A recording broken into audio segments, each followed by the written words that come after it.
Ai, gente, vamos lá, né? Esses dias eu comentei com um amigo meu que eu ia pensar duas vezes antes de fazer um vídeo sobre Amor Sublime Amor, West Side Story, a versão de 2021 dirigida pelo Steven Spielberg, porque, em primeiro lugar, eu perdi o timing. O melhor momento para publicar críticas aqui no YouTube é um pouco antes do lançamento do filme, ou bem no lançamento, depois as pessoas já viram muito vídeo e tudo mais. E o segundo motivo é porque esse, com certeza, vai ser um daqueles vídeos, principalmente se o vídeo tiver visualizações suficientes, em que as pessoas que tiverem uma opinião divergente da minha vão ficar enfurecidas, claro, né, não todas, porque tem aquelas pessoas que entendem que o papel da arte é gerar discussão, e tá tudo bem, né, na discussão, na divergência, principalmente quando bem argumentada, que a gente aprende sobre a arte, sobre cinema no caso, mas também tem do outro lado aqueles que não veem assim, que tem aquela cabeça binária, né, desse tamanho assim, que ficam muito irritadas quando as pessoas falam mal de um filme que elas gostaram ou falam bem de um filme que elas não gostaram. E essas pessoas, eu já vou avisar aqui, se você está no primeiro time das pessoas que vão discordar de mim, eu sei que tem gente que vai concordar, mas eu acho que eu tô na minoria dessa vez. De forma educada, comentem aqui embaixo, né? Deixe seu comentário, deixe os seus argumentos, os seus contra-argumentos, mas se for pra me xingar, se for pra partir pra ofensa pessoal, como eu sempre tenho feito aqui, você vai ser silenciado. Você vai achar que as pessoas estão lendo o que você tá falando, mas você não tá, porque eu não preciso, não sou obrigado. E antes de começar a análise propriamente dita, eu preciso alinhar com vocês 3 parâmetros que eu uso para analisar um filme. Sabe por quê? Porque se a gente partir de premissas diferentes, a gente não tem nem como concordar, nem como discordar, porque você tem algumas premissas, eu tenho outras, então a gente nunca vai chegar a uma conclusão que seja negociável. Então, 3 premissas sobre crítica cinematográfica. Em primeiro lugar, este vídeo, neste canal, eu publico as minhas opiniões. E o que eu quero dizer com isso? Que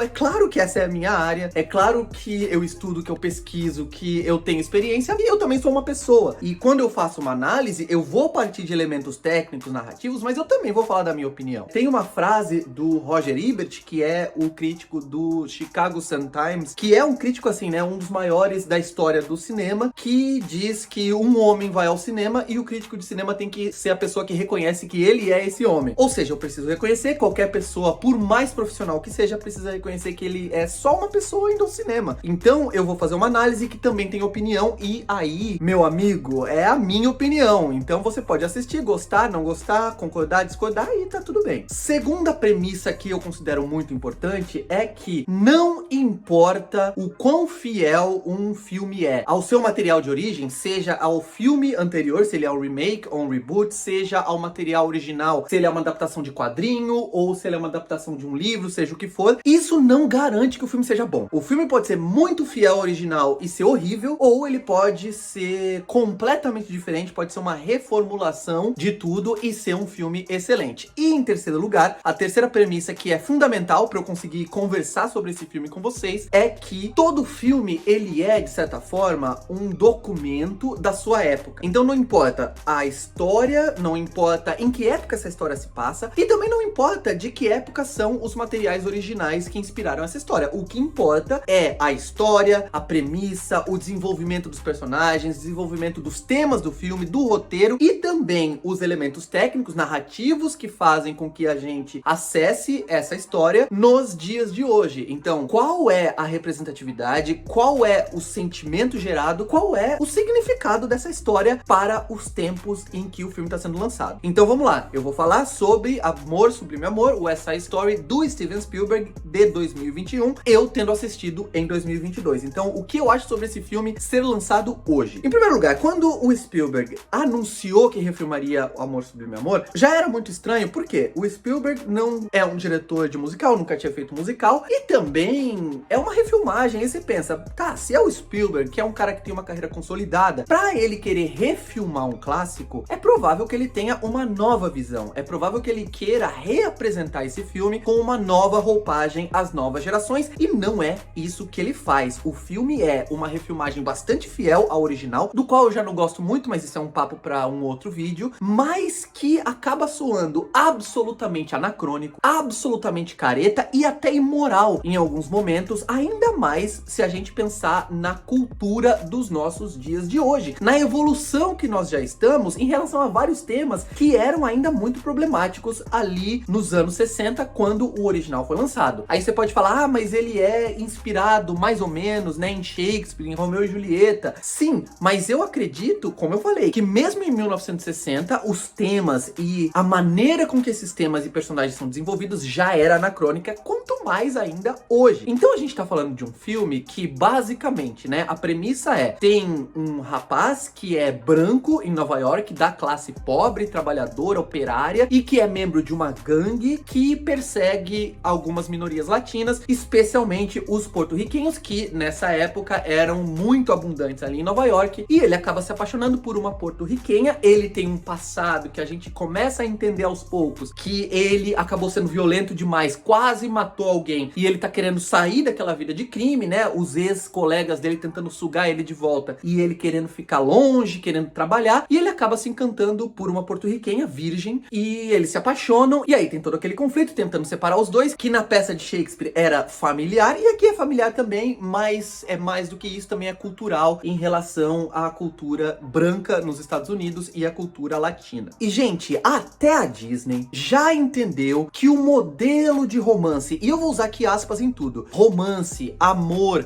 relacionamentos, amor romântico, que ela pregava nos anos 30, 40, 50, 60, é um modelo tóxico, é um modelo que, não se enganem, já era inexistente, já era absolutamente delirante, fantasioso e prejudicial naquela época, porque é um modelo de amor romântico em que duas pessoas se olham pela primeira vez e só de olhar ela reconhece o amor da vida dela na outra pessoa e ela já vai lutar por aquela pessoa, ela já vai se entregar completamente, abandonando inclusive a sua própria personalidade, abandonando os seus valores, principalmente no caso da mulher, obviamente. E o filme também trata os gêneros, né, de uma maneira estereotipada, com estereótipos que são absolutamente anacrônicos também. Então, é um modelo de masculinidade, e não adianta falar que o filme tá criticando, porque não tá não. Esses dois, o casal, eles são os heróis do filme. O personagem vivido pelo Ansel Elgort, que é o Tony, é o herói do filme, é o protagonista do filme. E ele representa um modelo de masculinidade tóxico, arcaico, anacrônico, em que o homem seria naturalmente selvagem, naturalmente violento, agressivo, e que ele estaria, na verdade, todos os homens, apenas esperando uma mulher virgem do lar, uma mulher direita, que o colocaria de volta nos trilhos, que acalmaria o coração dele e o traria de volta e o faria ser um homem decente, e ele seria redimido pelo trabalho, pela vida doméstica da família tradicional americana ou cristã ocidental, seja o que for. E é um modelo de masculinidade e um modelo de amor que é tóxico e que é destruidor, porque ele fez durante várias gerações crianças crescerem com um ideal que jamais iria se realizar e que causou, e tem muito artigo sobre isso, gente, eu não vou citar aqui, mas vocês podem procurar discussões, artigos na internet. Problemas muito sérios de relacionamento, problemas sexuais muito sérios, problemas de todos os tipos, porque, como eu falei, é uma propaganda de um ideal da Idade Média, um ideal completamente feudal e voltado para coisas como reprodução, sexo apenas para reprodução, casamento por motivos de reprodução e também de perpetuação dos clãs familiares, e, como eu falei, como uma desculpa muito grande para que um homem pudesse ser violento, agressivo, fazer coisas que eram absolutamente condenáveis, porque na verdade ele tá só esperando uma mulher que o redima, que é um papel ingrato para as mulheres. A necessidade de ser a redentora, a necessidade de ser a salvadora, e que vai, como a protagonista, né, a Maria aqui no filme faz, quando ela enxerga esse homem, que é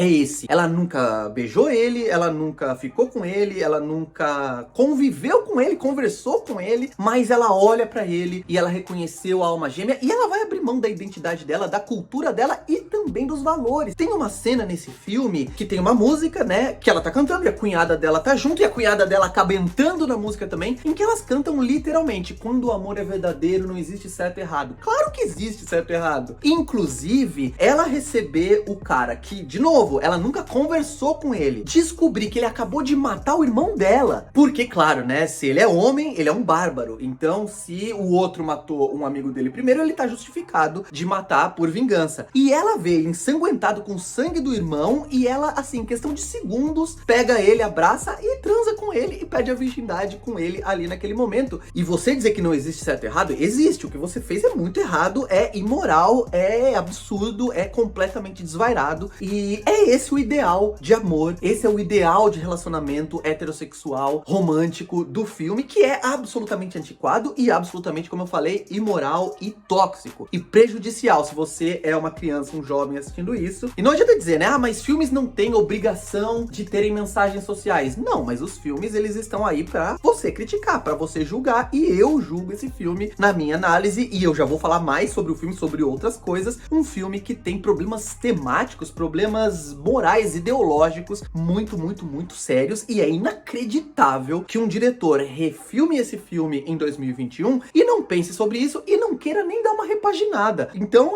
por que ele fez esse filme? Eu, particularmente, não faço ideia. E é claro que se a gente pegar em questões técnicas, por exemplo, né, muita gente fala, não, mas é um filme lindíssimo. O Janusz Kaminski, que é o diretor de fotografia do Spielberg, de vários filmes, ele tem uma mania que é fazer fotografias que são lindíssimas, que se você imprimir, assim, né, pode ser um quadro na sua parede, e o West Side Story tem várias cenas, vários planos, assim, por exemplo, né, tem vários que ficaram famosos, muito antes do filme estrear, tem aqueles planos plongés, que ele até repete demais, né, tem esse problema também, mas em que ele filma os policiais e a gangue, ou então as duas gangues se aproximando uma da outra, e as sombras se agigantam uma contra a outra, e ficam, né, as pessoas, né, os homens de um lado, os homens do outro, muito pequenininhos, as sombras gigantescas se encontrando no meio do campo de batalha, no meio do confronto, e que são planos lindíssimos. Ou então a cena em que tá a Maria e o Tony ali, né, naquele mini altar em que eles ensaiam um casamento, e que tem aquela contraluz, tem o ar meio esfumaçado, né, que deixa tudo meio etéreo. Ou seja, o Janusz Kaminski junto com o Spielberg criam uma estética, uma fotografia que é lindíssima, porém não é narrativamente inteligente, porque uma fotografia, ela precisa ser bonita, mas ela precisa funcionar bem dentro da lógica narrativa do filme. E o Spielberg pega, olha, duas coisas aqui que eu acho inacreditáveis e imperdoáveis. Em primeiro lugar, ele pega e filma o West Side Story com uma tela muito larga, né? Com uma tela de 2,35 por 1, que facilita o quê? Multidões serem filmadas, né? Muitos atores, muitos figurantes no mesmo plano, no mesmo enquadramento, e nas coreografias em que tem muita gente dançando, por exemplo, esse é um filme musical, esse tipo de tela torna tudo mais grandioso, torna tudo mais espetacular, ou seja, a princípio seria uma opção legal, uma opção justificável aqui, até porque os musicais lá nos anos 50 ganharam muito, o West Side Story é um deles, mas tem vários outros, né, como A Noviça Rebelde, tem vários filmes musicais, My Fair Lady, que ganharam um escopo muito maior, um ar de espetáculo muito maior, com a chegada do Technicolor e do CinemaScope. Eu vou falar do Technicolor daqui a pouco. No caso do CinemaScope, o Spielberg filma com essa tela muito larga, só que ele comete dois erros que são primários. Em primeiro lugar, com algumas exceções, ao invés de filmar as cenas de dança de cima ou com um ângulo mais alto, mesmo que não seja muito de cima, mas com um ângulo mais alto, ele abaixa o ângulo. Tem várias cenas em que ele filma quase, né, um pouco acima do olhar dos personagens, da altura dos olhos humanos. Isso faz com que, ao invés da gente ver muita gente, a gente só vê a fileira da frente e a gente vê um pouquinho só dos coadjuvantes ou dos figurantes que estão atrás. E o que é pior, tem momentos em que ele chega com a câmera tão perto dos atores, até em cenas de conversa, por exemplo, em que ele corta a cabeça dos atores pra fora. Então, o que adianta filmar com essa tela larga, colar essa câmera nos atores, cortar a cabeça? E falando em Technicolor, na época dos anos 50, o Technicolor trouxe uma cor que dava um ar mais vibrante para os musicais, para os westerns. É só você assistir, por mais que eu não goste de West Side Story, o original, ele é um filme muito colorido, ele é um filme que usa essas cores vibrantes para que a gente se empolgue com as canções, com as coreografias e tudo mais. E o Spielberg, juntamente com o Janusz Kaminski, ele faz algo que ele já tinha feito em outros filmes, como Lincoln, como vários outros filmes recentes da filmografia do Spielberg, que é empalidecer os atores, usar uma fotografia que ela é muito mais tendendo ao sépia, às tonalidades pastéis, e ele torna tudo meio pálido, todo mundo meio pálido, todas as cores meio desbotadas, ou seja, até a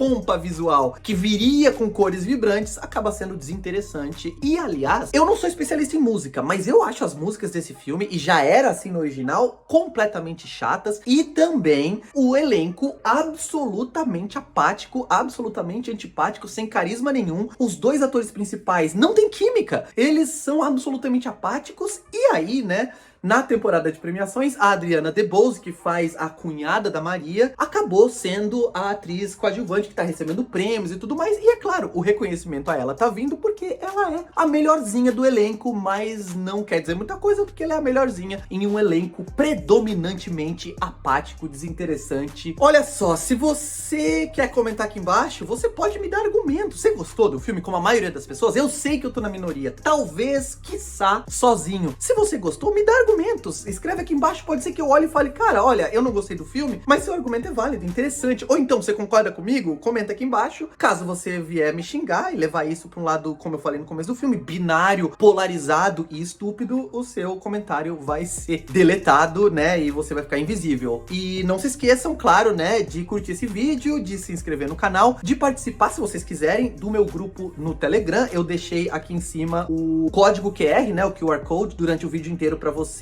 apontar o seu celular e entrar no grupo, e também de me seguir no meu novo perfil no Instagram, que também tá aqui em cima o tempo todo. Beleza? Eu vou ficando por aqui. Um abraço.